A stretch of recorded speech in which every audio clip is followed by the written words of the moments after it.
The high-profile murder case of Aaron Spencer continuing today as he appeared in court for a pretrial hearing. Spencer is accused of killing a man facing charges of abusing his teenage daughter, but is also running for sheriff in Lonoke County. Now, here's the thing. He's already won the Republican nominee in that race, but if he's convicted, he would be ineligible to run. Hello, and thanks for joining us. I'm Jurnee Taylor. And I am Rolly Hoy. This is a case that's gained national attention. It's now yielding some big wins for his defense team. TH11's Carter Thweet at the hearing. He joins us more here in the studio. Yeah, Carter, I think the big question, what made today successful for the defense? Well, guys, this case has a new judge after the Arkansas Supreme Court removed Barbara Elmore, and Judge Ralph Wilson granted two of the defense's requests today, and he seemed open to the other one. The defense argued that certain witnesses who knew the alleged abuser when he lived in another state should be allowed to testify, and so should an expert witness on sexual abuse and grooming. Judge Wilson agreed that both should be allowed to testify at the jury trial. I spoke with Spencer's lawyers, who complimented new Judge Wilson. It was really refreshing to have a judge who was prepared, and he had clearly read all of the relevant case law. He'd read all of our pleadings. He'd read the transcripts. So I think it went great because he knew what he was doing. The defense also brought up an SD card from the dash cam of the abuser's vehicle. They say it could have been important evidence, but it was lost by Lonoke County law enforcement, and there should be some sort of consequence or remedy for this up to the dismissal of the case. The judge indicated he would consider this and asked both sides to prepare filings on the missing SD card. All right, Carter, thank you. And like we mentioned, if he is convicted, he'd be ineligible to run or serve as sheriff. Back in March, he won the Republican nomination with more than 50% of the vote over the incumbent, Sheriff John Staley, and a law enforcement veteran, David Buford. Now, if he wins in November, things could get tricky if a ruling hasn't been made. If he is found guilty but already elected, he would be removed from office, and the quorum court would appoint his replacement to fulfill the rest of his term. Well, let's now turn our attention to weather now as we bring in Chief Meteorologist Tom Brannon. Days of severe weather. Got nice out today. It feels pleasantly cool and spring-like. How much should we get into the weekend with? Yeah, I do like these numbers, and I know Big Weekend Oaklawn is wrapping up this weekend, Rolly, and they're going to have some great weather down at Oaklawn Park. We started the day off with sunshine. The clouds rolled in, and there's even a few showers over southern Arkansas this hour. So we're looking at overcast skies outdoors over Little Rock. Let's check what the satellite looks like along with your temperatures. And yeah, we mentioned that it's on the cool side. 63 here in Little Rock. It's 63 in Harrison. It's 64 Texarkana. And again, the southern part of the state experiencing some light rain showers, and that will continue off and on throughout the nighttime hours. Looks like a little splotch in northwest Arkansas. This may not be reaching the ground, but this certainly is. And it's another wave when we have more coming up. Hour by hour tonight, cloudy skies here in the metro. Will drop off into the lower 50s. 3-day forecast, including your weekend. There you go. 70 on Saturday, partly cloudy, 76, and mostly sunny on Sunday. This is the way you wrap up Oaklawn. All right, coming up after here in just a few minutes, we will try to find a little more rain for you next week. Back to you. All right, Tom, thank you. Well, the fiscal session may be over, but Arkansas lawmakers who live far from Little Rock, they're getting their laundry done because Governor Sarah Huckabee Sanders has called for a special session on Monday. The focus will be to lower the state's top individual income tax rate to 3.7% starting this year and reduce the corporate income tax rate to 4.1% starting next year. Important rulings handed down on both the state and federal level when it comes to elections today. The Arkansas Supreme Court today handed a hollow victory to Secretary of State candidate Brian Norris. The Republican has challenged his loss in the primary by fewer than 1,000 votes, but an earlier court fight has now gone his way. Let's explain. Independence County originally planned to use hand-marked paper ballots in their primary, but the quorum court changed those plans weeks before voting opened. The county relied on a new law passed last year to make the change, and then judges dismissed Norris's challenge. Well, today, the High Court said that new law is unconstitutional.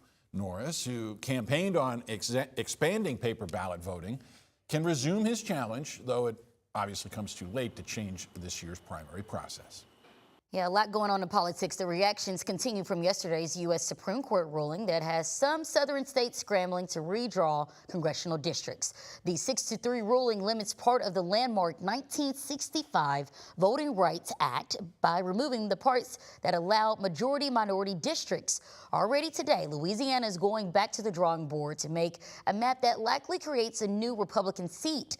And lawmakers in Florida released a map that potentially gives the GOP 4 more seats in Congress. Democrats are using other avenues for the Voting Rights Act to mount new legal challenges, and the blue state redistricting plans are underway in places like California, Illinois, and New York.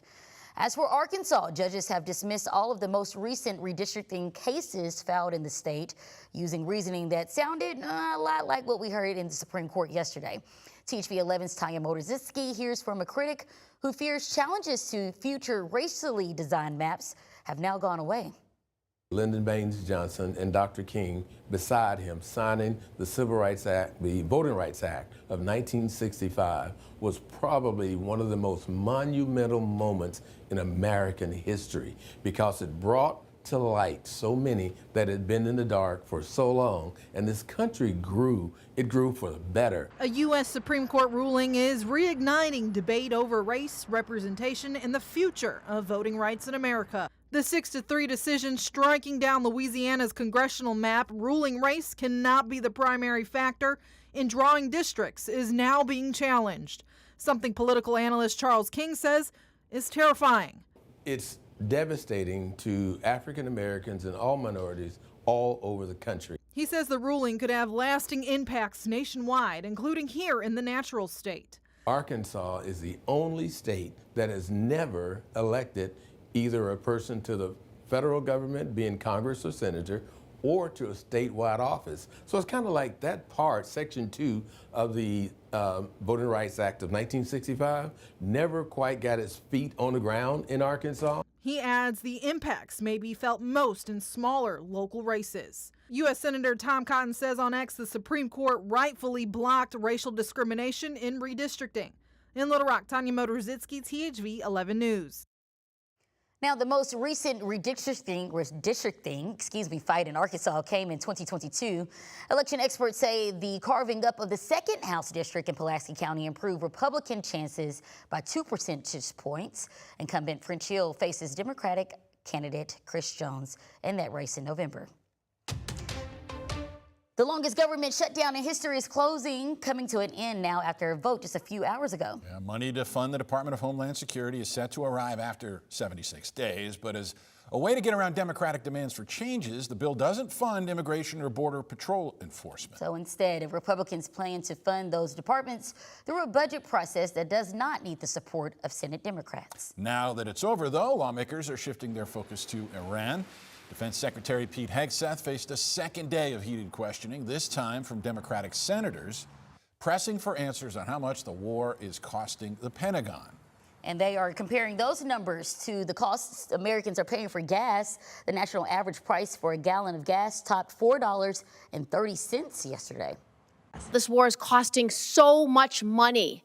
Over $25 billion already, estimates $1 billion a day, and they're feeling it every single day at the gas pump. Senator, when I talk to Americans, and especially when I talk to the troops, they are grateful for a president who has the courage to take on this threat after 47 years of what Iran has done, targeting and killing Americans. Administration faces a key deadline tomorrow. The War Powers Resolution of 1973 requires presidents to terminate the use of armed forces after 60 days unless Congress declares war or authorizes it in an extension. Now, the Senate voted against authorizing war powers earlier today, but the Trump administration says it's going to rely on presidential executive powers to continue operations if those votes fail to raise support. Well, Arkansas remains considerably below the national average for gas. We just showed you the national average a moment ago, $4.30, but $3.80 a gallon is what you'll get here in Arkansas. That's according to AAA. 23 cents, though, up from last week and about $1 more than this day last year. Now, here in Little Rock, drivers are paying $3.77 a gallon on average, just a few cents more than Fort Smith, where prices are the lowest across the state. Now, speaking of filling up the tank, a man from Searcy who did just that is being honored after more than 40 years of service. We'll explain after the break. Final weekend down at Oaklawn and Hot Springs. How about Friday's forecast? A few more clouds, maybe a raindrop or two. Comfortable temperatures in the 60s.